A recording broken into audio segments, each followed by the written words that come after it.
सब्जी उत्पादन के मामले में विश्व में कौन सा स्थान भारत रखता है? देखिए, सब्जी उत्पादन के मामले में भारत जो है दूसरे नंबर पर है। ठीक है, पहले नंबर पर कौन आती है? चाइना आती है। ठीक है, पहले नंबर पर कौन आती है? चाइना, सब्जी उत्पादन के मामले में।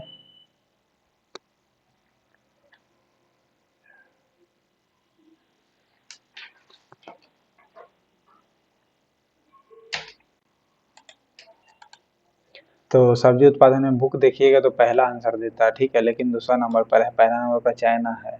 ओके, पहला नंबर पर कौन सा है आपका? चाइना है। भारत में किस फल की कृषि के अंतर्गत सर्वाधिक क्षेत्रफल है? इसमें देखा जाए तो आम का सर्वाधिक क्षेत्रफल है। ठीक है, भारत का कृषि के मामले में अगर क्षेत्रफल देखा जाए तो सर्वाधिक है, चारों में से आम का सर्वाधिक है। ठीक है, आम का पेड़ यानी ज़्यादा है। भारत में आलू 16वीं, पेड़ से नहीं, क्षेत्रफल के अंतर्गत में मैं बोल रहा हूँ। ठीक है, पेड़ गिनिएगा तो नंबर ऑफ पे प्लांट हो जाती है। भारत में आलू 16वीं शताब्दी में आया था। कब आया था, कहाँ से आया था? तो 16वीं शताब्दी में। कहाँ से आया था भाई? तो पुर्तगाल से आया था। ठीक है, तंबाकू भी पुर्तगाल से आया था। आलू अनुसंधान की दिशा में भारत ने सर्वप्रथम 1949 में पटना में केंद्रीय आलू अनुसंधान संस्थान की स्थापना की थी। कब की गई थी? 1949 में। ठीक है, क्या किया गया था, क्या स्थापना? तो आलू अनुसंधान संस्थान की स्थापना। फिर इसे किस वर्ष शिमला में स्थानांतरित कर दिया गया है? तो शिमला में इसे स्थानांतरित कर दिया 1956 में। ठीक है, ठीक इससे 7 साल बाद क्या कर दिया गया? आलू अनुसंधान संस्थान शिमला स्थानांतरित कर दिया गया, जो पहले केंद्रीय पटना में स्थापित किया गया था। ठीक है, 1956 को, 1956 में LIC बनी थी। भारत ने किसके उत्पादन में आत्मनिर्भरता प्राप्त कर ली है? भारत ने किसके उत्पादन में आत्मनिर्भरता, खाद्यान्न के मामले में भारत ने आत्मनिर्भरता प्राप्त कर ली है। ठीक है, उर्वरक अब भी आता है भारत में। ओके,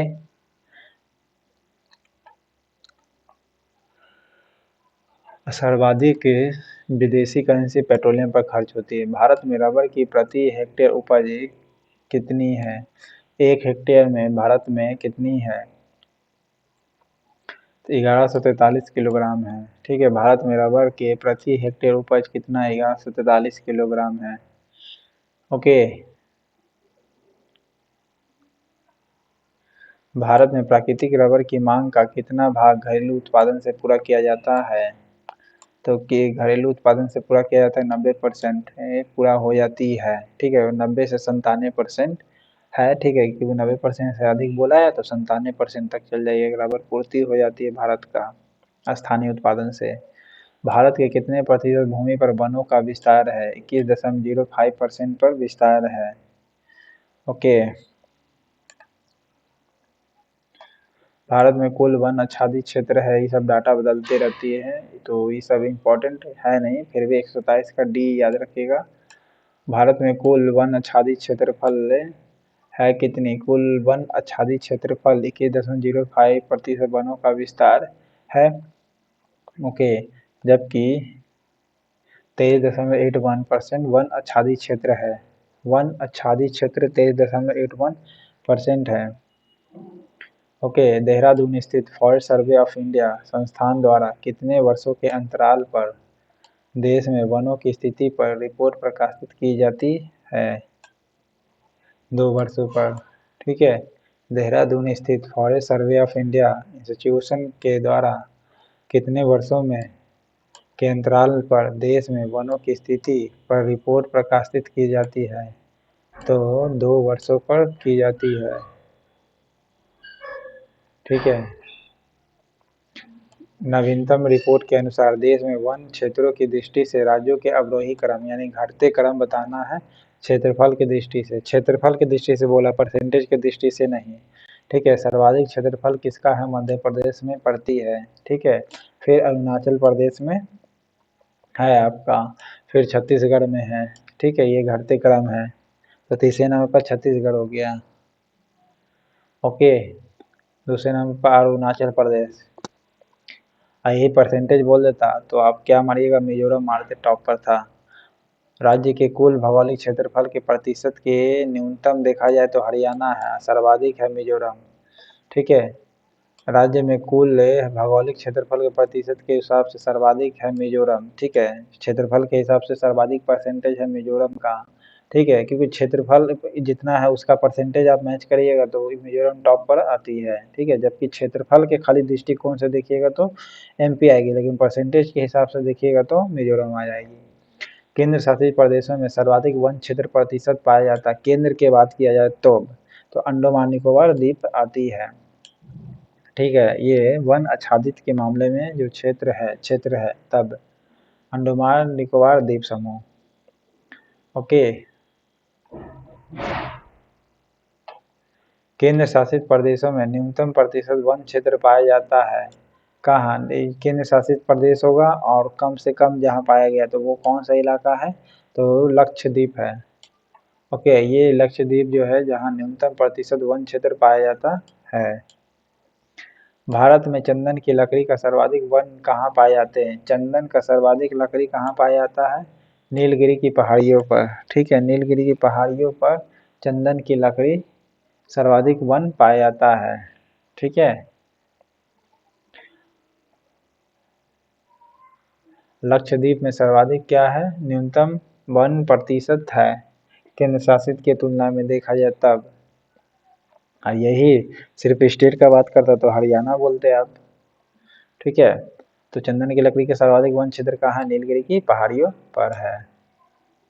देखे होंगे पुष्पा फिल्म, आप पहाड़ी क्षेत्र ऊंचा नीचा रहता है ना, तो नीलगिरी पहाड़ी याद रख सकते हैं। ठीक है, झूम कृषि के अंतर्गत भूमि का सर्वाधिक बड़ा प्रतिशत किस राज्य में है? नागालैंड में सर्वाधिक है भूमि का प्रतिशत। ठीक है, अब भारत में सबसे पॉपुलेशन के मामले में देखा जाए जो सबसे कम है। ठीक है, सबसे कम है सिक्किम में, लेकिन गिरता हुआ जो रेटिंग है नागालैंड का। समर्थक मूल्य का क्या अर्थ है? समर्थन मूल्य का मतलब क्या है?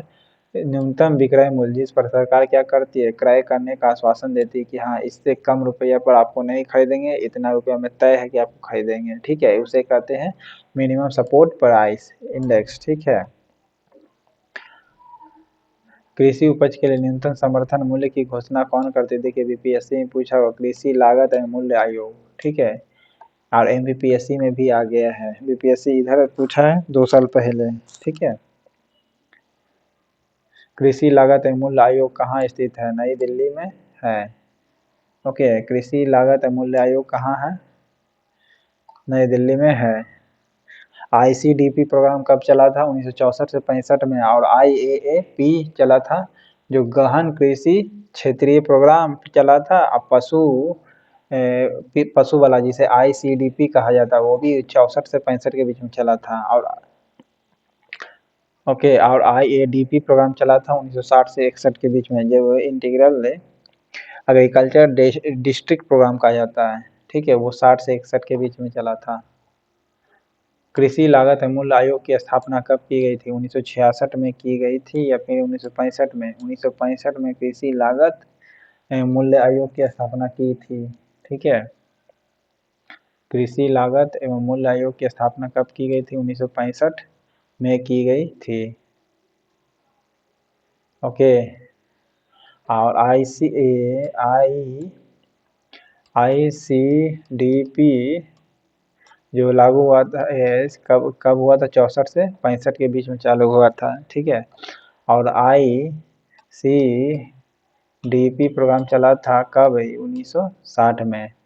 तो जनजातीय लोगों को शोषण करने वाला जो निजी व्यापारी होती है उससे छुटकारा दिलाने के लिए उनके लिए तैयार की गई वस्तुओं को उचित मूल्य मिल जाए, इसके उद्देश्य से किसका स्थापना किया गया था? तो ट्राइफेड का स्थापना किया गया था। TRIFED की स्थापना की गई थी। और ये कब की गई थी? 1987 को ट्राइफेड की स्थापना की गई थी। ठीक है, कब की गई थी ट्राइफेड की स्थापना? 1987 को की गई थी। एगमार्क क्या है? एगमार्क क्या है? ये क्वालिटी का इंडिकेटर है। क्या है?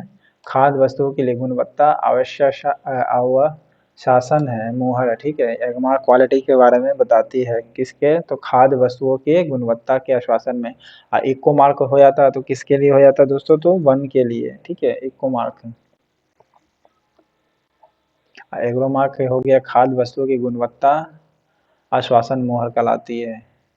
शंकर लाल गुरु समिति का संबंध किससे है? शंकर लाल गुरु समिति का संबंध कृषि मार्केटिंग से है, विपणन यानी कृषि विपणन यानी कृषि मार्केटिंग से है। किसका? तो शंकर लाल समिति का संबंध कृषि मार्केटिंग से है। एक मार्क क्या? खाद्य वस्तुओं की गुणवत्ता पर आश्वासन मुहर है, ठीक है। शंकर लाल गुरु समिति का संबंध कृषि मार्केटिंग पर है। वर्तमान में कुल कृषि ऋणों का कितना प्रतिशत संस्थागत स्रोतों से उपलब्ध हो जाती है यानी इंस्टीट्यूशनली मिल जाता है? 65% लोगों को क्या मिल जाता है? लोन मिल जाता है इंस्टीट्यूशन की तुलना से। खेती बाड़ी या घरेलू आवश्यकताओं की पूर्ति के लिए कितनी अवधि अल्पकालिक ऋण दिया जाता है? 15 महीने से कम के लिए अल्पकालिक लोन कहलाता है, ठीक है। अल्पकालिक लोन किसे कहेंगे? 15 महीने से कम को। घरेलू आवश्यकता की पूर्ति करना हो या फिर खेती बाड़ी के लिए, तो उसे उससे उससे अगर लोन मिले इस आधार पर तो उसे क्या कहेंगे? अल्पकालिक लोन कहेंगे। और इसके लिए कितना समय तय की गई है? 15 महीने से कम, ठीक है। जबकि कृषि मार्केटिंग से संबंधित है शंकर लाल, ओके, गुरु शंकर लाल समिति। मध्यकालीन कृषि लोन की अवधि किसे कहते हैं? 15 महीने से 5 वर्ष के बीच को कहते हैं क्या? मध्यकालीन कृषि लोन, ओके। मध्यकालीन कृषि लोन कहते हैं 15 महीने से 5 वर्ष तक की अवधि को। मध्यकालीन कृषि लोन की अवधि क्या है? 15 महीने से 5 वर्ष तक की।